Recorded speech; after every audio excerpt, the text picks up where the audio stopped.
Baca Sejarah. Di tengah ramainya pembahasan dan pengesahan Undang-Undang TNI yang berlangsung cepat oleh anggota DPR, muncul isu bahwa undang-undang tersebut dapat memicu kembalinya dui fungsi ABRI seperti pada era Orde Baru.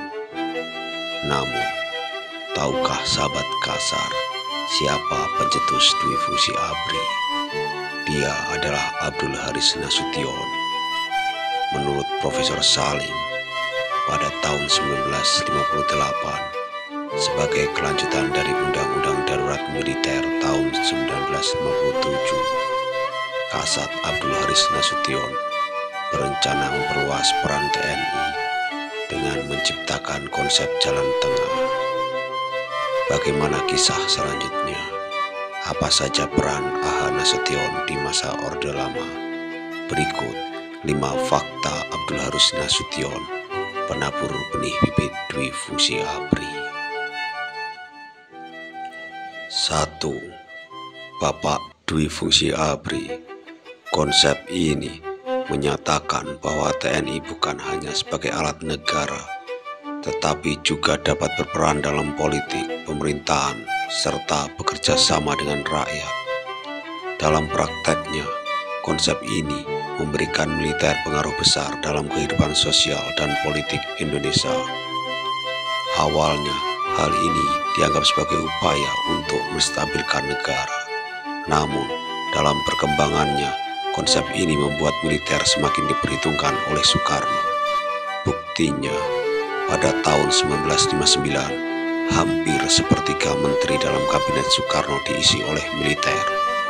Setelah pidato pertanggungjawaban Nawaksara Soekarno ditolak pada tahun 1967 oleh Nasution, yang saat itu menjabat sebagai ketua MPRS, konsep jalan tengah kemudian dimodifikasi dan dimatangkan pada era Orde Baru di bawah kepemimpinan Soeharto. Dari sinilah lahir dui fungsi ABRI. Pada masa itu, peran militer semakin luas di berbagai sektor. Misalnya, di sektor politik, militer tidak hanya menguasai ranah eksekutif dengan menjadi gubernur, wali kota, bupati, hingga kepala desa, tetapi juga memiliki tempat khusus di legislatif melalui fraksi ABRI.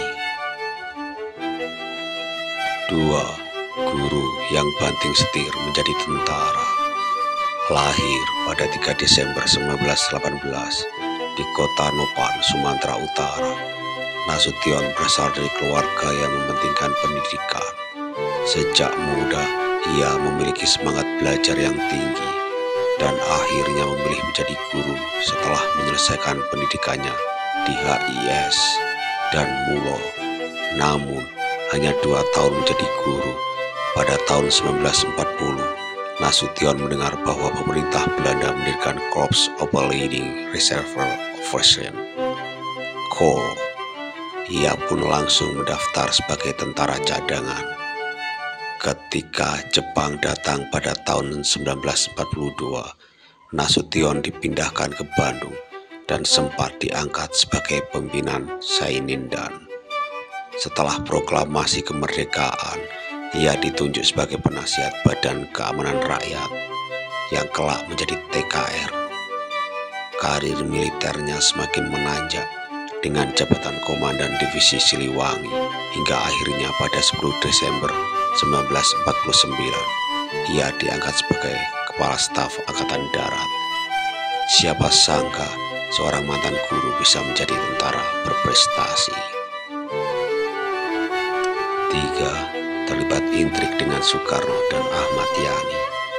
Saat Gus Dur menjabat sebagai presiden, ia pernah mencoba membubarkan DPR dan membekukan Partai Golkar. Namun, militer tidak sepakat dengan kebijakan tersebut, memberi tanda perlawanan dengan mengarahkan moncong tank ke Istana Kepresidenan. Hal yang sama pernah dialami Presiden Soekarno. Bedanya, kali ini Soekarno yang dituntut oleh militer.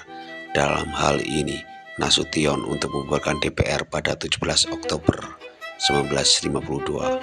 Akibatnya, Nasution dicopot dari jabatan sebagai Kasat. Namun, berbagai pemberontakan yang terjadi, mulai dari Pramesta hingga DITI II, membuat Soekarno harus mengangkat kembali Nasution sebagai Kasat pada tahun 1955. Setelahnya, Nasution menciptakan konsep jalan tengah yang membuat Soekarno kagum dan kembali menjadikannya sebagai orang kepercayaan. Namun sifat kritis Nasution tidak berubah karena terus mengkritik Soekarno yang terlalu dekat dengan PKI. Ia kembali digeser dari posisinya sebagai Kasat dan digantikan oleh Ahmad Yani. Meskipun sama-sama anti PKI, Ahmad Yani dianggap lebih lihai dalam memberi masukan kepada Soekarno, tidak seperti Nasution yang cenderung lebih frontal. Bahkan karena dianggap melangkahi kebijakan Yani sebagai Kasat, Nasution sempat hampir ditangkap oleh Yani. Meskipun akhirnya tidak terjadi, namun peristiwa ini memperburuk hubungan keduanya. 4. Dicegal Soeharto menjadi presiden. Setelah peristiwa Gestapo PKI, Ahmad Yani gugur. Sementara Nasution berhasil lolos dari gabungan pasukan Cakrabirawa. Setelahnya, posisi Soekarno sebagai presiden semakin tidak stabil. Selain tidak mendapat dukungan penuh dari militer, kedekatannya dengan PKI membuat mendapat tekanan untuk mundur, terutama dari masyarakat sipil seperti mahasiswa dan organisasi kemasyarakatan saat itu. 3 tokoh militer peran besar dalam menjatuhkan Soekarno: Nasution sebagai Menteri Pertahanan dan Keamanan, Soeharto sebagai Panglima Kostrad, Sarwo Edi Wibowo sebagai Panglima RPKAD. Setelahnya terjadi kesepakatan pembagian jabatan. Nasution menjadi Ketua MPRS, berharap bisa mengatur dirinya sendiri sebagai presiden berikutnya. Soeharto menjadi Panglima Komando Keamanan dan Ketertiban, posisi yang memberikan kendali atas eksekutif. Namun, Soeharto yang cerdik memanfaatkan posisi Nasution untuk menyegerakan sidang pertanggungjawaban Soekarno dan menolaknya. Saat sadar bahwa posisinya sebagai Ketua MPRS adalah kartu mati, Soeharto sudah melenggang sebagai presiden dengan senyum kemenangan. 5. Menjadi oposisi Soeharto dengan petisi 50. Pada tahun 1980-an, saat Soeharto semakin berkuasa, Nasution menjadi salah satu tokoh yang menandatangani petisi 50, sebuah pernyataan protes terhadap kebijakan otoriter Soeharto. Petisi ini ditandatangani oleh 49 tokoh berpengaruh dari kalangan militer hingga aktivis pro-demokrasi, di antaranya Ali Sadikin, Gubernur legendaris Jakarta, Jenderal Hogeng, mantan Kapolri, Muhammad Nasir, mantan Perdana Menteri, Syarifuddin Prawira Negara, mantan Presiden sementara RI, Sri Bintang Pamungkas, oposisi Tulen Orde Baru. Sayangnya, saat itu Soeharto yang masih terlalu kuat. Petisi 50 kemudian dibubarkan oleh pemerintah Orde Baru. Pada tahun 1990-an, hubungan Nasution dan Soeharto mulai membaik.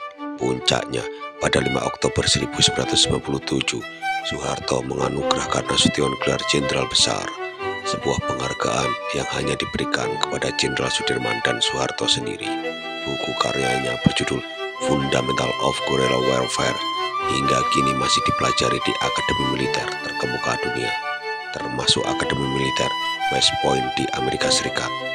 Itulah 5 fakta kontroversial Jenderal Besar Abdul Haris Nasution. Bagaimana menurut sahabat Kasar? Apakah kita benar-benar butuh peran ganda TNI kembali? Tulis di kolom komentar. Jangan lupa like, subscribe, dan bunyikan loncengnya.